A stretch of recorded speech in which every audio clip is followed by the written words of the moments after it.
Assalamualaikum warahmatullahi wabarakatuh. Bismillahirrahmanirrahim. Alhamdulillahirrabbilalamin. Wa bihi nasta'in ala umuri dunya waddin. Wassalatu wassalamu ala asyrafil anbiya'i wal mursalin sayyidina wa maulana Muhammadin wa ala alihi wa sahbihi ajma'in, amma ba'd.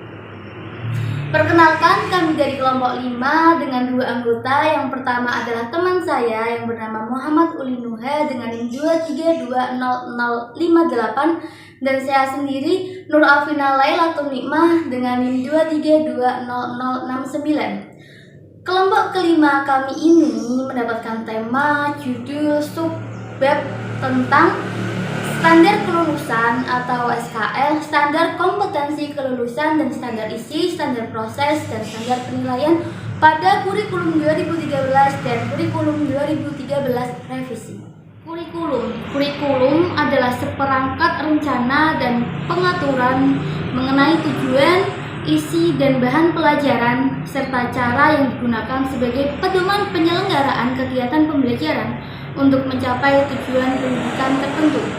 Hal ini tertuang menurut Undang-Undang Nomor 20 Tahun 2003 tentang Sistem Pendidikan Nasional Pasal 1 dan butir ke-19. Nah, kurikulum ini ada beberapa standar, seperti standar kompetensi kelulusan, standar isi, standar proses, dan standar penilaian. Dan kita akan bahas satu persatu. Yang pertama, standar kompetensi kelulusan. Standar kompetensi kelulusan adalah kriteria mengenai kualifikasi kemampuan lulusan yang mencakup sikap, pengetahuan, dan keterampilan.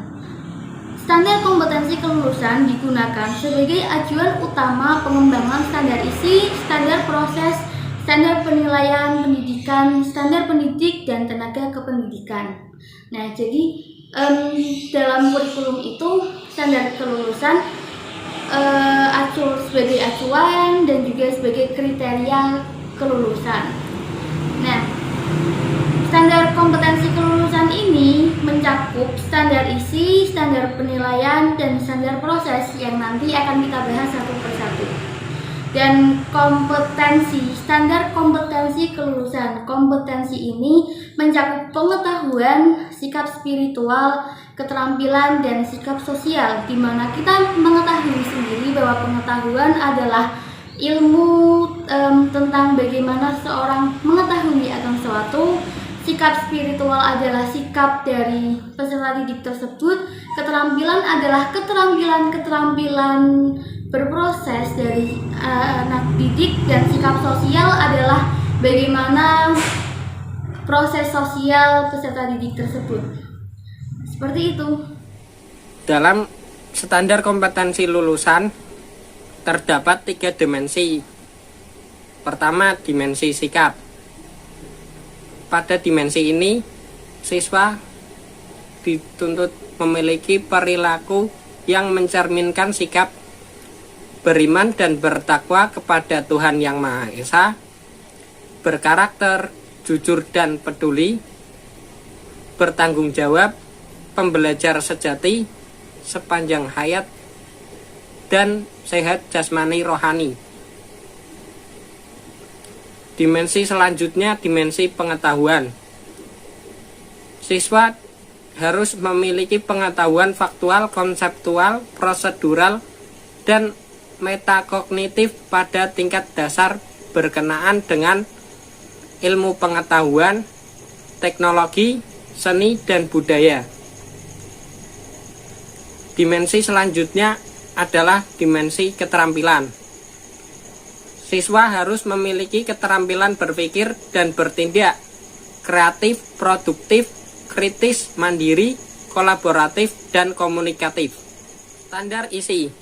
Standar isi adalah kriteria mengenai ruang lingkup, materi, dan tingkat kompetensi untuk mencapai kompetensi lulusan pada jenjang dan jenis pendidikan tertentu. Standar isi berfungsi sebagai acuan guru saat memberikan materi dalam kegiatan pembelajaran. Adapun komponen-komponen yang ada dalam standar isi yaitu 1. Kerangka dasar kurikulum, 2. Struktur kurikulum. 3. Beban belajar. 4. Kalender pendidikan.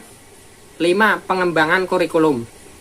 Selanjutnya yaitu standar proses. Standar proses dijabarkan sebagai suatu kriteria mengenai pelaksanaan pembelajaran pada satuan pendidikan untuk mencapai standar kompetensi kelulusan. Hal ini berdasarkan Peraturan Menteri Pendidikan dan Kebudayaan Nomor 65 Tahun 2003. Jadi dalam suatu pendidikan itu kan ada proses-proses yang harus kita lalui. Nah, itu dinamakan standar proses. Dan standar proses ini mencakup yang pertama, perencanaan proses pembelajaran, di mana dalam melaksanakan pembelajaran kita harus merencanakan proses-prosesnya dari mulai pertemuan pertama sampai pertemuan terakhir. Yang kedua yaitu pelaksanaan proses pembelajaran. Nah, setelah kita merencanakan, kita melaksanakan proses pembelajaran tersebut, di mana dalam proses pembelajaran tersebut interaksi antar guru dan murid dan lain sebagainya harus kita laksanakan. Dan yang ketiga yaitu penilaian hasil pembelajaran. Setelah kita merencanakan prosesnya dan melaksanakan pembelajaran, kita melakukan penilaian terhadap anak didik, apakah yang kita ajarkan itu sudah bisa diterima, dipahami oleh peserta didik atau tidak. Dan yang selanjutnya yaitu pengawasan proses pembelajaran. Jadi dalam pembelajaran seorang guru itu harus mengawasi anak didiknya, baik dalam hal sikap, keterampilan dan lain sebagainya. Masuk lagi ke yang tadi pertama, standar kurikulum, karena standar proses sendiri adalah satuan pendidikan untuk mencapai standar kompetensi kelulusan dan merupakan bagian dari standar kompetensi kelulusan dalam kurikulum. Seperti itu.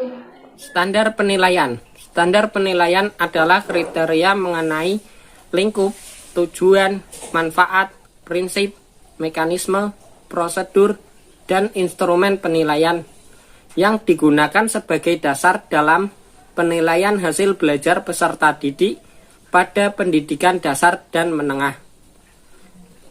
Tujuan standar penilaian ini adalah menciptakan proses penilaian yang mengarah pada tercapainya standar kompetensi lulusan.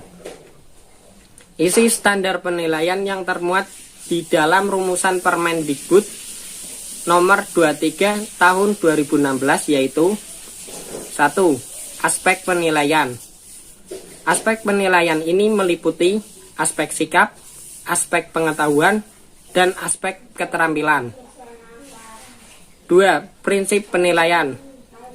Dalam melakukan penilaian, seorang tenaga pendidik dan unit satuan pendidikan harus berpegang pada prinsip penilaian yang dirumuskan oleh Kemendikbud.